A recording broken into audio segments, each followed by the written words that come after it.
ആയിട്ടുള്ളൊരു ഗോൾഡൻ റിട്രീവറാണ്. അത് നല്ല സ്മാർട്ടാണ്.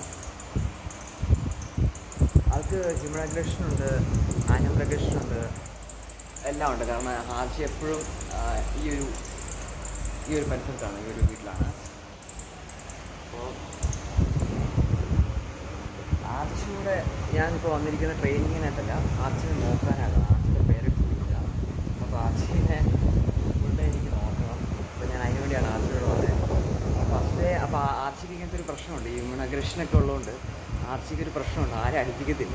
അപ്പോൾ ഞാൻ ഇവിടെ ആദ്യം വന്നപ്പോൾ ആർച്ചി ഇങ്ങനെ അല്ലായിരുന്നു. ആർച്ചി ഭയങ്കര ദേഷ്യക്കാരനായിരുന്നു. അല്ല ആർച്ചി ഇപ്പോൾ കിടക്കുന്നുണ്ടോ? അതാണ്. അപ്പോൾ ഇവർ എൻ്റെ ഒരു അഭിപ്രായത്തിൽ എപ്പോഴും നമ്മൾ സോഷ്യലൈസ് ചെയ്യിപ്പിക്കണം.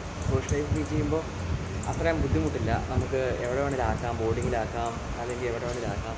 അല്ലെങ്കിൽ ഇപ്പോൾ എനിക്കിപ്പോൾ ഇപ്പോഴത്തെ സൈക്കോളജി അറിയാവുന്ന പോലെ ആരെങ്കിലും വേണ്ടി വരും. വേറെ ഇപ്പോൾ നമ്മൾ ഇപ്പോൾ എവിടെയെങ്കിലുമൊക്കെ പോകേണ്ടി ആരെങ്കിലുമൊക്കെ നോക്കണ്ടേ. അപ്പോൾ നോക്കാൻ എങ്ങനെ ആരെങ്കിലുമൊക്കെ വരേണ്ടി വരും. അപ്പം എൻ്റെ ഒരു അഭിപ്രായത്തിൽ എപ്പോഴും ഡോഗ്സിനെ മാക്സിമം സോഷ്യലൈസ് ചെയ്യുക, ലീഷ് ഡോഗ്സിന് കൊണ്ടുപോവുക, മാക്സിമം പുതിയ പുതിയ സ്ഥലങ്ങളിൽ എല്ലാ ദിവസവും കൊണ്ടുപോവുക. പറ്റുന്ന പോലെ നിങ്ങളൊരു നല്ലൊരു ഡോഗ് പേരൻ്റ് ആണെങ്കിൽ. അല്ലെങ്കിൽ ഇങ്ങനെ കൂടുതലിട്ടും അവിടെ ഇട്ടൊക്കെ വളർത്താൻ കുഴപ്പമൊന്നുമില്ല. പക്ഷെ സമയമുള്ളവരെപ്പോഴും ഇതിനു വേണ്ടി സമയം കണ്ടെത്തണം. അപ്പോൾ ആർച്ചി ഒരു സ്മാർട്ട് ഡോഗാണ്. ആർച്ചി അത്ര സോഷ്യലൈസ്ഡ് ആയിട്ടില്ല, അതേ ഉള്ളൂ. ബാക്കിയെല്ലാം കൊണ്ട് ആർച്ചി ഭയങ്കര സ്മാർട്ടാണ്.